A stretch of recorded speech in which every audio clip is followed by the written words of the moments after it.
사랑에는 과연 나이가 있을까요? 정직하게 살아온 72살의 한 남자 한상구. 인생의 황혼기에 찾아온 예상치 못한 감정의 소용돌이 속에서 그는 도덕과 현실, 의무와 마음 사이에서 흔들립니다. 지금부터 그의 진솔한 고백을 들어보겠습니다. 저는 한상구입니다.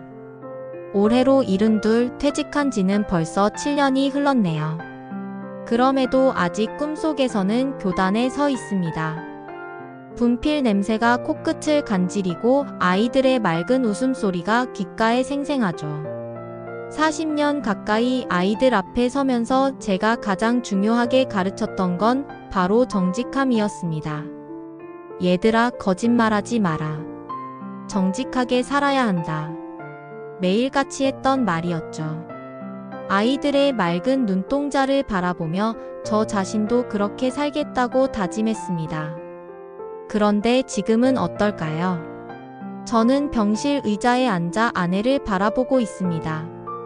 50년을 함께 살았는데 미숙이는 저를 알아보지 못해요. 치매라는 병이 우리의 모든 추억을 앗아갔습니다. 여보, 나 좀 봐요. 매일 말해봅니다만 소용없죠. 미숙이는 허공을 바라보거나 간혹 저를 낯선 사람 보듯 합니다. 가슴이 미어져요. 정직하게 살면 행복할 거라고 믿었는데, 아이들에게 그렇게 가르쳤는데 말입니다. 과연 그럴까요? 이 외로운 병실에서 저는 스스로에게 묻습니다.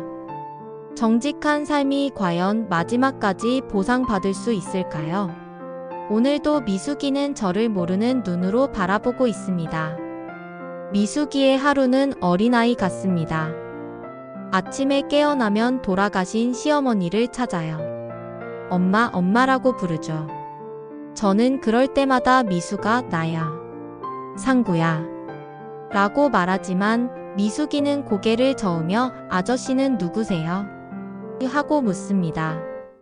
간병인이 와서 식사를 도와줘도 잘 먹지 않고 숟가락을 잡는 것조차 힘들어해요. 가끔은 화를 내며 밥그릇을 던지기도 합니다. 예전에 온화했던 미숙이를 생각하면 가슴이 아파요. 아들 재민이는 일주일에 한 번 오면 다행입니다. 변호사 사무실이 바쁘다며 항상 서둘러요. 아버지, 어머니 상태는 어떠세요? 형식적으로 묻고는 이내 시계를 보죠. 재민아, 좀 더 있다 가면 안 되니? 제가 말하면 아버지, 저도 할 일이 많아서요라며 자리를 뜹니다. 아들도 저를 짐스러워하는 것 같아 서글프네요. 병실은 너무 조용합니다. 미숙이의 얕은 숨소리와 복도에서 들려오는 발걸음 소리만 있을 뿐이죠. 저는 창밖을 바라봅니다. 봄이 왔는데도 제 마음은 겨울 같아요. 이런 날들이 언제까지 계속될까요? 아무도 대답해주지 않습니다. 그날 오후였어요. 복도에서 혼자 커피를 마시고 있는데 누군가 제게 말을 걸어왔습니다. 아저씨 혼자 계시네요. 돌아보니 30대 후반쯤 되어 보이는 여성이었습니다. 환자복을 입지 않은 걸 보니 보호자인 듯 했죠. 옆 병실 환자 딸이에요. 장서연이라고 해요. 그녀는 밝은 미소를 지으며 자신을 소개했습니다. 아버지께서 입원하셨거든요. 아저씨는 부인분을 돌보고 계시죠?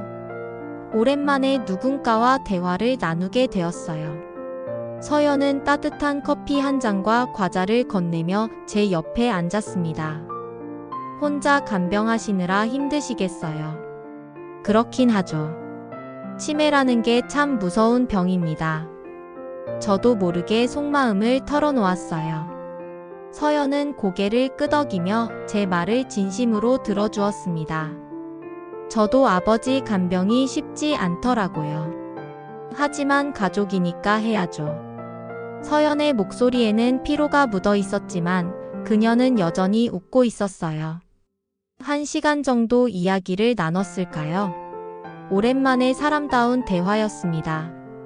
서연이 자리를 뜰 때 또 뵐게요 하고 말했죠. 저는 고맙다며 인사했습니다. 그런데 서연의 눈가에 짙은 그늘이 보였습니다. 뭔가 말하지 못하는 아픔이 있는 듯 했죠.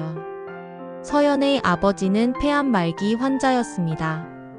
서연은 매일 병원에 나와 아버지를 돌보고 있었어요. 저와 비슷한 처지였죠. 어느 날 서연이 솔직하게 제게 털어놨습니다. 사실 저도 많이 힘들어요. 아버지 병원비도 부담스럽고 직장도 그만둬야 할 것 같고요. 서연은 혼자였습니다.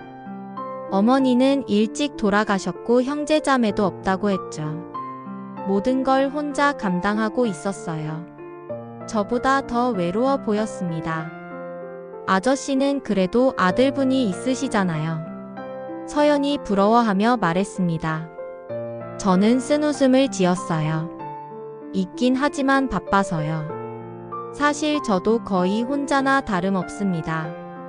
우리는 서로의 아픔이 닮았다는 걸 알게 됐습니다. 가족을 돌보느라 지쳐가는 마음, 외로움, 불안함까지 모든 게 비슷했죠. 서연과 이야기할 때만큼은 위로받는 기분이었습니다. 그래도 우리 서로 있잖아요. 힘들 때 이야기할 수 있고요. 서연의 말에 가슴이 따뜻해졌어요. 오랜만에 누군가가 저를 이해해주는 것 같았습니다. 하지만 동시에 조금 불안하기도 했습니다. 이 감정이 단순한 동정인지 아니면 다른 것인지 구분하기 어려웠거든요. 밤이 깊었습니다. 미숙이는 잠들었고 저는 잠시 바람을 쐴 겸 복도로 나왔죠. 복도 끝 의자에 앉아 커피를 마시고 있는데 서연이 제게 다가왔습니다. 잠이 안 오세요? 서연이 물었어요. 네, 요즘 잠을 잘 못 자겠어요. 서연도 제 옆에 앉았습니다. 아무 말 없이 앉아 있었죠. 고요한 밤이었어요. 간혹 간병인들의 발소리나 의료진들의 대화 소리가 들려왔습니다. 아저씨, 가끔 이 모든 게 꿈이었으면 좋겠어요. 서연이 작은 목소리로 말했어요. 아버지도 건강하시고 아저씨 부인분도 예전처럼 돌아오셨으면요. 저도 그런 생각을 해봤습니다. 미숙이가 저를 알아보며 웃어주던 시절로 돌아가고 싶었어요. 서연의 마음이 온전히 이해됐습니다. 그때 서연이 제 손을 살짝 잡았습니다. 혼자가 아니라서 다행이에요. 따뜻한 손길이었어요. 저는 당황스러웠지만 뿌리치지 못했습니다. 오랜만에 느껴보는 사람의 온기였죠. 우리는 한참 동안 말없이 앉아 있었습니다. 서연의 손에서 전해오는 따뜻함이 제 가슴 깊숙이 스며들었어요. 위험하다는 생각이 들었지만 멈출 수가 없었습니다. 어느 날 재민이가 왔습니다. 오랜만이었어요. 아버지, 어머니 상태는 어때요? 형식적으로 묻더니 미숙이를 보며 한숨을 쉬었습니다. 좀 더 악화된 것 같네요. 그러고는 저를 복도로 불러냈습니다. 아버지, 솔직히 말씀드릴 게 있어요. 무슨 말을 하려는 건지 짐작했습니다. 어머니가 돌아가시면 집은 어떻게 하실 건가요? 아버지 혼자 그 큰 집에서 사실 수도 없잖아요. 역시나였어요. 재민이는 재산 이야기를 꺼냈습니다. 요양원에 들어가시는 게 어때요? 집은 제가 정리해드릴게요. 가슴이 답답해왔습니다. 재민아, 내 어머니가 아직 살아계시는데 무슨 소리냐? 화가 났지만 목소리를 높이지는 않았어요. 아버지, 현실적으로 생각해보세요. 어머니 상태로는. 재민이의 말을 끝까지 듣고 싶지 않았습니다. 그만해라. 나는 미숙이가 죽을 때까지 옆에 있을 거다. 재민이는 못마땅한 표정으로 돌아갔습니다. 저는 홀로 복도에 남았어요. 가족이라는 게 이런 건가요? 아들도 결국 재산만 바라보는구나 싶어 허탈했습니다. 그때 서연이 다가왔어요. 아저씨, 무슨 일 있으세요? 제 표정을 보고 걱정하는 목소리였죠. 서연의 따뜻한 관심이 제 마음에 스며들었습니다. 재민이보다 서연이 더 저를 이해해주는 것 같았어요. 서연이 복도 구석에서 혼자 울고 있었습니다. 저는 조용히 다가가서 물었습니다. 무슨 일이에요? 서연이 울먹이며 말을 이었어요. 아저씨, 사실은요. 아버지 병원비를 감당할 수가 없어요. 적금도 다 털고 보험금도 받았는데도 부족해요. 서연의 사정이 제가 생각했던 것보다 훨씬 심각했습니다. 직장도 그만두고 아버지만 돌보고 있는데 이제 돈이 떨어져 가요. 그럼 어떻게 할 생각이에요? 제가 물었습니다. 서연은 고개를 떨구며 말했어요. 아버지를 집으로 모셔와야 할 것 같아요. 더 이상은 무리예요. 집에서 혼자 암 환자를 돌본다는 건 불가능에 가까웠죠. 서연도 그걸 알고 있었습니다. 사실 저도 버틸 힘이 없어요. 매일이 지옥 같아요. 서연의 솔직한 고백이 제 가슴을 아프게 했습니다. 저와 비슷하면서도 더 절망적인 상황이었어요. 서연은 정말 혼자였거든요. 아저씨라도 있어서 다행이에요. 이런 얘기를 털어놓을 사람이 있어서요. 서연이 제 손을 잡았습니다. 지난번보다 더 간절한 손길이었어요. 저는 복잡한 감정에 휩싸였습니다. 서연을 도와주고 싶었지만 제 형편도 넉넉지 않았어요. 그런데 왜 이렇게 마음이 끌리는 걸까요? 단순한 동정심일까요? 아니면 다른 감정일까요? 미숙이가 깊이 잠들었습니다. 요즘 자주 그래요. 하루 종일 잠만 자죠. 의사는 병이 진행되고 있다고 했습니다. 시간이 얼마 남지 않았을지도 모른다고요. 복도로 나왔는데 서연이 기다리고 있었습니다. 아저씨, 오늘 아버지 상태가 많이 안 좋아져서요. 혼자 있기가 무서워요. 서연의 눈가는 빨갛게 부어 있었어요. 울었나 봐요. 저는 서연 옆에 앉았습니다. 괜찮아요. 제가 여기 있잖아요. 고마워요, 아저씨. 정말 고마워요. 서연이 제 팔을 붙잡았습니다. 그녀의 몸은 떨리고 있었어요. 저도 모르게 서연의 어깨에 손을 얹었죠. 저도 누군가에게 기대고 싶었어요. 이렇게 힘들 줄 몰랐어요. 서연이 제 가슴에 얼굴을 파묻었습니다. 따뜻한 숨결이 느껴졌어요. 잘못된 거라는 걸 알았습니다. 미숙이가 병실에 누워 있는데 이럴 수는 없었죠. 하지만 서연의 떨림이 제게도 전해졌습니다. 오랜만에 느껴보는 살아있는 감정이었어요. 서연이 제 손을 잡고 자신의 뺨에 갖다 댔습니다. 아저씨, 저 이상해요. 이런 상황에서 이래도 되는 건가요? 저는 대답할 수 없었어요. 제 마음도 이미 선을 넘고 있었거든요. 서연의 눈을 바라보며 저도 모르게 그녀를 끌어안았습니다. 밤새도록 잠들지 못했습니다. 서연과의 일이 자꾸 떠올랐어요. 미숙이 옆에 앉아 있으면서도 마음이 복잡했죠. 제가 지금 무엇을 하고 있는 걸까요? 교사 시절이 생각났습니다. 아이들에게 했던 말들이 귓가에 맴돌았어요. 정직하게 살아야 한다. 남을 속이면 안 된다. 양심을 속일 수는 없다.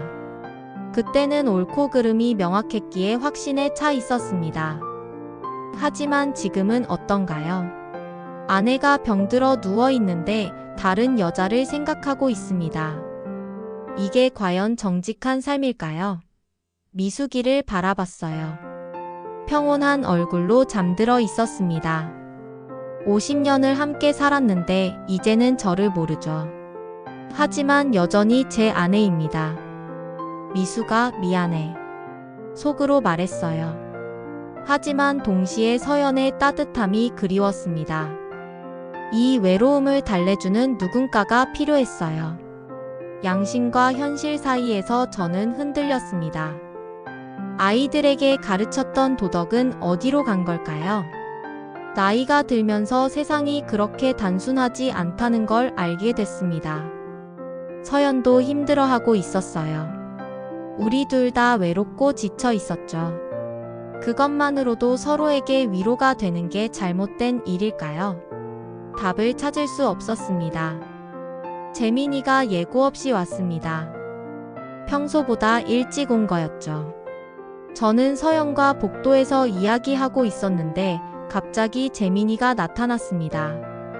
아버지? 재민이의 목소리에 저는 깜짝 놀랐습니다.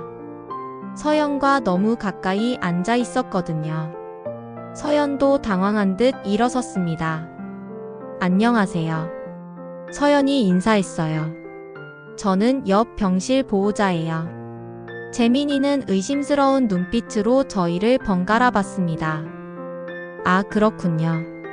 재민이의 대답이 냉랭했어요. 서연은 자리를 피해줬습니다. 그럼 저는 가볼게요. 서연이 떠나고 재민이가 말했습니다. 아버지, 지금 뭐 하시는 겁니까? 목소리에 화가 가득했어요. 무슨 소리냐? 그냥 이야기하고 있었는데. 저는 태연하게 대답했지만 재민이는 믿지 않는 듯 했습니다. 아버지, 어머니가 저기 누워 계시는데 다른 여자와 무슨 이야기를 그렇게 다정하게 나누시는 거예요? 가슴이 철렁했습니다. 재민이가 눈치챈 걸까요? 그분도 아버지 간병하느라 힘들어해서 서로 위로해주는 거야. 위로요? 재민이가 비웃었습니다.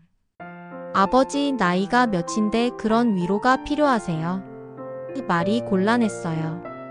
재민이의 말이 틀린 건 아니었죠. 하지만 제 마음을 어떻게 설명해야 할까요? 재민아, 네가 생각하는 게 아니야. 그럼 뭔데요? 아버지, 정말 실망이에요. 재민이가 병실로 들어갔습니다. 저는 복도에 홀로 남겨졌어요. 서연의 아버지가 위독해졌습니다. 의사가 가족들에게 마음의 준비를 하라고 했다더군요. 서연은 울면서 제게 달려왔어요. 아저씨, 아버지가 정말 위험해요. 어떻게 해야 해요? 서연이 제 품에서 울었습니다. 저는 등을 토닥여주며 위로했어요. 괜찮을 거예요. 마지막까지 옆에 있어 드리세요. 제가 할 수 있는 말은 그것뿐이었죠. 서연은 고개를 끄덕였습니다. 아저씨, 제 곁에 있어 주세요. 혼자서는 못 견딜 것 같아요. 서연이 애원하듯 말하며 제 손을 꼭 잡았습니다. 저는 갈등했어요. 서연을 도와주고 싶었지만 미숙이도 신경 써야 했으니까요. 둘 다 제가 필요로 하는 사람들이었죠. 밤새도록 고민했습니다. 미숙이의 얼굴과 서연의 얼굴이 번갈아 떠올랐어요. 아내로서의 의무와 한 사람으로서의 감정 사이에서 흔들렸습니다. 미숙이는 깊이 잠들어 있었어요. 언제부턴가 거의 의식을 잃은 채 누워만 있었죠. 의사는 시간 문제라고 했습니다. 서연은 중환자실 앞에서 밤을 지새우고 있을 거예요. 혼자서 아버지의 마지막을 지키고 있죠. 제가 가서 함께 있어줘야 하는 거 아닐까요? 하지만 그게 옳은 일일까요? 아내를 두고 다른 여자 곁에 있는다는 게 말이 되나요? 교사였던 제 양심이 답답했습니다. 선택의 시간이 다가오고 있었어요. 미숙이가 떠났습니다. 새벽 5시였어요. 평온한 얼굴로 숨을 거두었죠. 저는 미숙이의 손을 잡고 마지막 인사를 했습니다. 미숙아, 고생 많았어. 이제 편히 쉬어. 50년의 세월이 머릿속을 스쳐 지나갔습니다. 젊은 시절 처음 만났을 때부터 지금까지의 모든 순간들이요. 장례식장은 한산했습니다. 재민이와 몇몇 친척들, 그리고 예전 동료 선생님들이 와주셨죠. 서연도 조문을 왔습니다. 멀리서 고개만 숙이고 갔어요. 아버지, 이제 좀 쉬세요. 재민이가 말했습니다. 집 정리는 제가 할게요. 아버지는 요양원에 들어가시죠. 저는 고개를 저었어요. 재민아, 나는 집에서 살 거다. 내 어머니와 함께 살던 곳이야. 아버지, 고집 부리지 마세요. 재민이가 짜증을 냈지만 저는 마음을 바꾸지 않았습니다. 발이 나는 날 재민에게 말했어요. 재민아, 정직하게 살아라. 그것만은 잊지 마라. 제가 교사 시절 아이들에게 했던 말이었습니다. 재민이는 고개를 끄덕였지만 진심인지는 모르겠더군요. 어쨌든 저는 제 마지막 수업을 했습니다. 장례를 마치고 집으로 돌아왔어요. 텅 빈 집이 낯설었습니다. 미숙이 없는 집은 정말 집이 아니었어요. 며칠 뒤 병원에 갔습니다. 서연의 아버지 문상을 가려고요. 서연은 복도에서 저를 기다리고 있었습니다. 아저씨. 서연이 저를 보며 눈물을 흘렸어요. 저도 서연을 바라봤습니다. 우리는 아무 말 없이 서로를 보고 있었습니다. 과연 저는 정직을 지킨 걸까요? 아니면 새로운 시작을 선택하게 될까요? 그 답은 아직 모르겠습니다. 한상구의 이야기는 여기서 끝이 납니다. 그러나 그의 선택은 아직 끝나지 않았죠. 인생은 때때로 우리에게 정답이 없는 문제를 던집니다. 도덕과 감정, 의무와 행복 사이에서 무엇이 옳은 선택일까요? 어쩌면 중요한 건 정답을 찾는 것이 아니라 진솔하게 고민하는 마음 자체일지도 모릅니다. 황혼기에 마주한 사랑 앞에서 흔들리는 한 사람의 이야기. 여러분이라면 어떤 선택을 하셨을까요?